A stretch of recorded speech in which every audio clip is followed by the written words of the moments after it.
Enjoy reading the story on Manga Funny channel. In the previous episode, Sasha was discussing her plan to meet the Black Dragon Knight at the Grand Duke's estate. Let's continue watching in this episode. We need to have a plan for this, and here's my plan. First, I will go with you to the Grand Duke's estate as your escort knight. I am your new escort knight. Then, while you're talking to the Grand Duke, I will sneak away and find Ethan in the knight's quarters to ask him to persuade my sister. That way, if my sister changes her mind and marries Ethan, then my mission will be a success. After all, it's all for her sister's happiness. She then asked Johan if he understood her intentions. What do you think?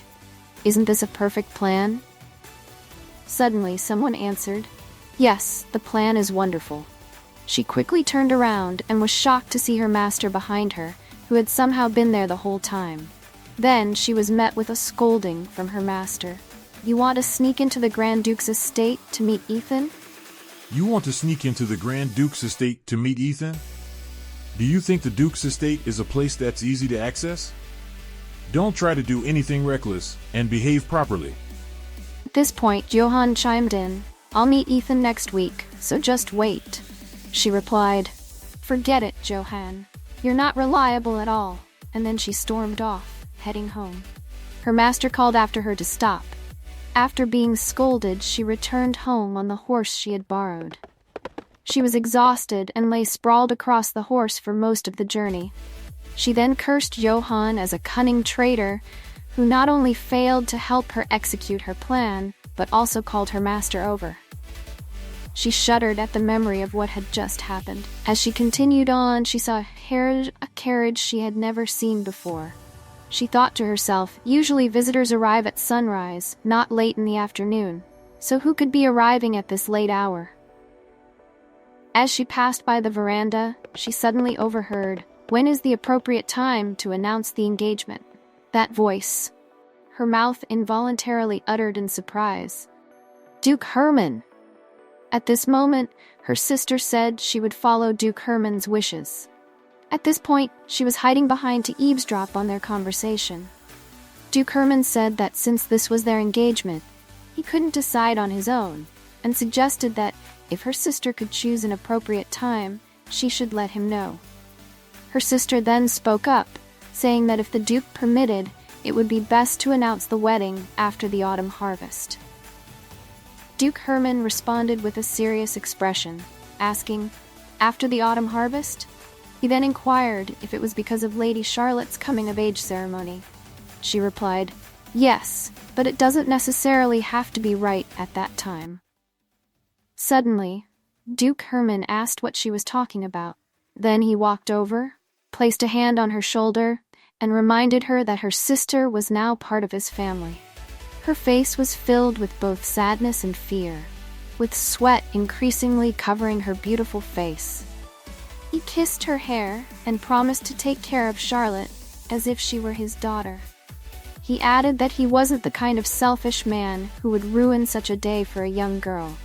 So, don't worry, and continue preparing for the engagement, and he would handle the rest. Her hands clenched as if they were about to burst, her chest felt tight, and she couldn't breathe until he finally left, allowing her to relax. Before leaving, he said goodbye and promised to meet again. Even I was scared, let alone Charlotte. At this moment, the guard ran in to find Charlotte sitting on the floor, looking sad. She whispered to herself, It's okay. More importantly, keep the engagement secret from Sasha. I will tell her myself when the time is right. Sasha, sitting under the tree, had overheard the entire conversation and thought to herself how foolish her sister was. Even at a time like this, she was still worried about her.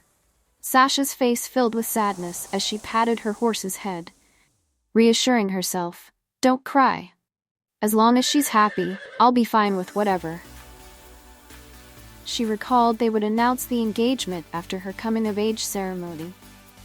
She reassured herself, It's fine, she hasn't gotten engaged yet, right? This just means my plan's timeline has been pushed forward a bit. That's all. So she intended to focus on her main goal, meeting Ethan first. She thought of herself as a genius, and was confident she could pull it off. At this point, she was held back by the servants. "I sincerely apologize, Lady Charlotte. The Marquise has ordered us multiple times not to let you visit the Grand Duke's estate."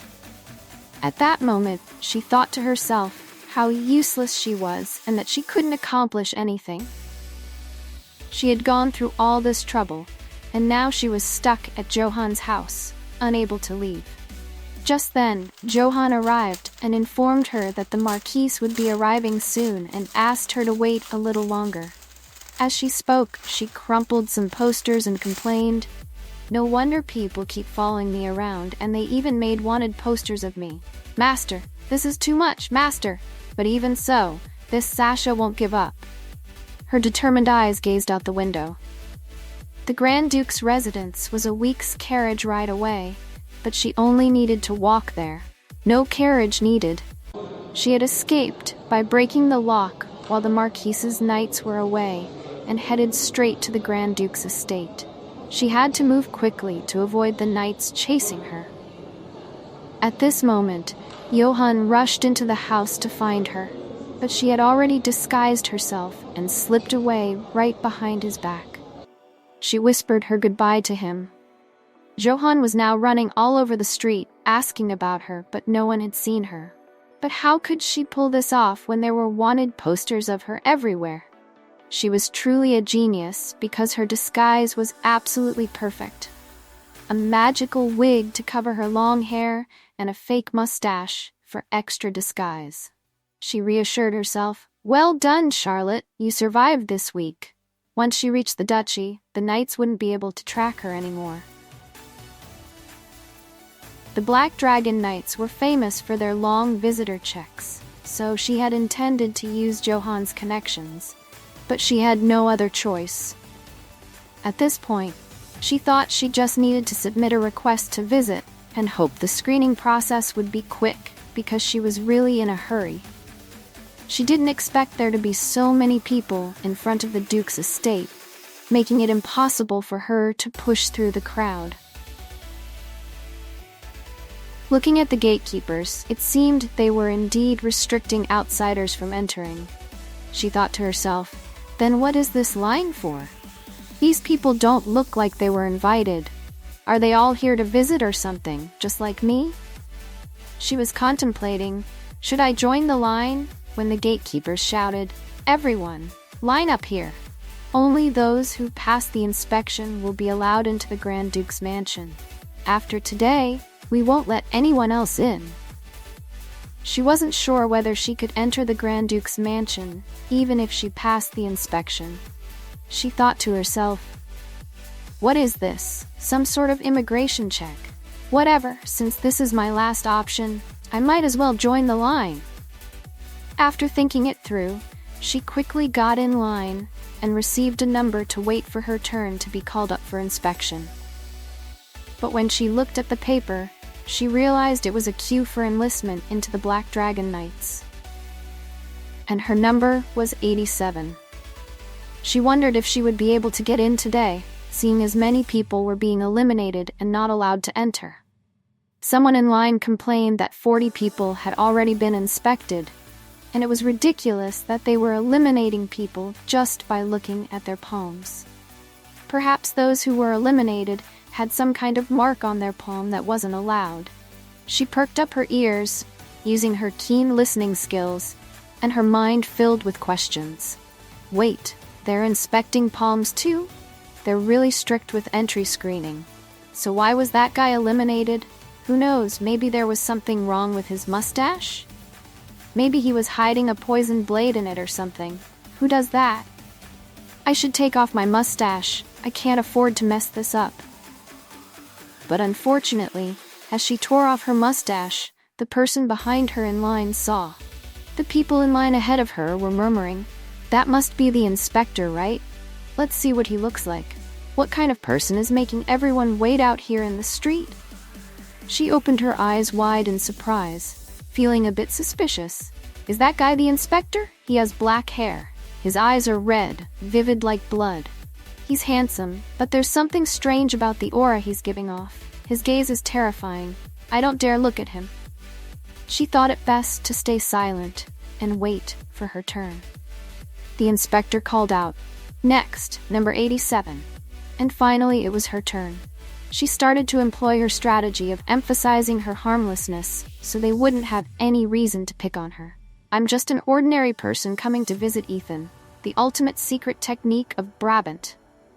At this moment, the inspector asked her to raise her head and show him her face. She thought to herself to act naturally like an angel and used her signature smile attack. Suddenly, the inspector shouted, "Disqualified." Next. She couldn't believe her ears, and her mind raced with questions. What? This can't be happening. No way. I've been disqualified. I couldn't even get in.